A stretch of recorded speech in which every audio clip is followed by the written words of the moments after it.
of the emails I got was from somebody who, their teacher, they're in a science class at, I presume, a high school somewhere.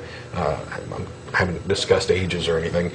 And their science teacher explained evolution in a way that was very difficult for them to understand, or not really understand. It was very difficult for them to buy into. And when they, assuming their explanation of what their science teacher said is correct, I can completely understand, because the implication was that adaptive traits are something that is almost consciously or a willed act. Yeah. Essentially, the idea that whales evolved from some form of land mammal was portrayed by the teacher as there were these wolf-like creatures who spent so much time in the water that they gradually adapted to the water and then became whales, which is only true in a very, very vague and simplistic sense. It's not like they said, "Oh, I really like the water. I'm going to make sure that I, grow a tail or lose some of this hair, make it easier." It's evolution is simply change over time, and there's no direction, there's no end goal, there's no conscious motivation or will to become something else. Change happens, and those entities that are best adapted because of the change for the environment that they're living in at the time are actually the ones that are worst are selected against. And those that have the more beneficial traits reap the rewards of this. Mm-hmm. Now, but how does a wolf-like thing turn into a whale? Lots and lots and lots of time. That's the part that we're really bad about grasping, are these vast expanses of time, vast expanses of distance, etc.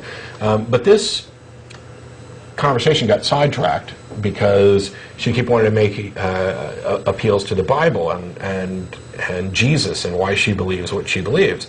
And I said, it's fine that you believe this stuff. And she's like, well, I wouldn't think anybody would be able to make up this stuff about Jesus because somebody who was there would have said something. And I said, well, you do realize that there are no confirmed eyewitness accounts, she was only referring to the Gospels. Yeah. A lot of Christian, including Christian scholars, think that John may have actually been John the Apostle, and so was therefore possibly an eyewitness. But there's no confirmed eyewitness accounts in any of them. And she's like, well, what do you mean? Matthew was a disciple, and clearly he was an eyewitness. The book of Matthew wasn't written by Matthew. We don't know who, well, I can't say it wasn't written by. There's no good reason to think it was, and there are plenty of good reasons to think that it wasn't. The book is actually anonymous. We don't have any of the early... Oh, by the way, I'll just save us time. This is a Bible, the NIV. Don't have to listen to an atheist. If you have a decent Bible that has extra information besides just, the red letter stuff, the NIV happens to contain a little discussion about the Synoptic Gospel, but Matthew, right here, really, this is the introductory page before the book actually starts. On the authorship, it says, although the first Gospel is anonymous, the early church fathers were unanimous in holding that Matthew, one of the 12 apostles, was its author. However, the results of modern critical studies, in particular those that stress Matthew's alleged dependence on Mark for a substantial part of his gospel, have caused some biblical scholars to abandon Matthean authorship. Why, they ask, would Matthew, an eyewitness to the events of the Lord's life, depend so heavily on Mark's account? The best answer seems to be that he agreed with it and wanted to show that the apostolic testimony to Christ was not divided. I happen to disagree with what they think the best explanation is. When you have word-for-word copying between the Gospels, I don't think the best explanation is, he got it right, so I'll just copy his stuff. I think that when you have a bunch of anonymous books that are written decades, if not further, from the events that they purport to describe, that you are on incredibly shaky ground to say, well, Jesus said this.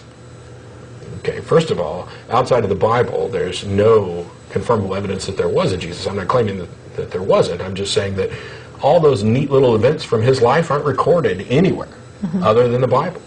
by any contemporaries. I mean, sure, a century or so later, somebody would say, "Oh, this happened," but I mean, where's the account of the birth, the crucifixion, the trial, the healing, the walking on water, the speaking to crowds, the various miracle accounts? Where's the extra biblical account of Matthew's claims that Herod killed all the firstborns? Where's the extra biblical account of the zombies during the day of crucifixion that rose up and walked into Jerusalem? That's kind of something you'd think somebody would report. If a bunch of dead people climbed up out of their graves and marched into town, boy, it's odd that that's not there. Yeah. And when you add all this together, at a minimum, no matter whether you're a Christian or not, at a minimum you have to admit, if you're honest, that this is not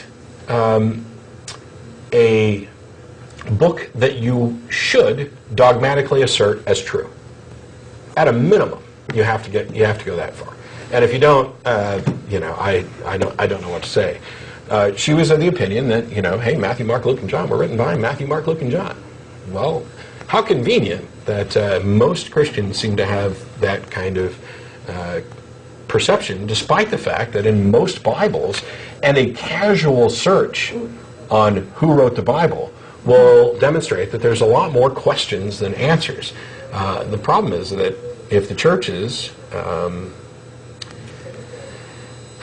made this common knowledge, it's not like they're going out of their way to hide it. The information's there. But if they stood up on Sunday morning and said, now we are not sure who wrote the Gospel of Matthew, but we're assuming that it might have been the Apostle Matthew because of its particular Jewish slant, and here's a potential eyewitness.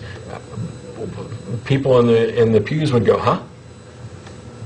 Yeah. And that's I think one of the problems that we end up facing. I'm not going to go into details on arguments for Jesus' historicity or anything else. All I'm saying is that if you come from this point of view that this book is the infallible or nearly infallible, God-breathed scripture of a higher power, and that you have a good rational justification for this, that there's evidence to support the reliability of what's in here, you're simply wrong.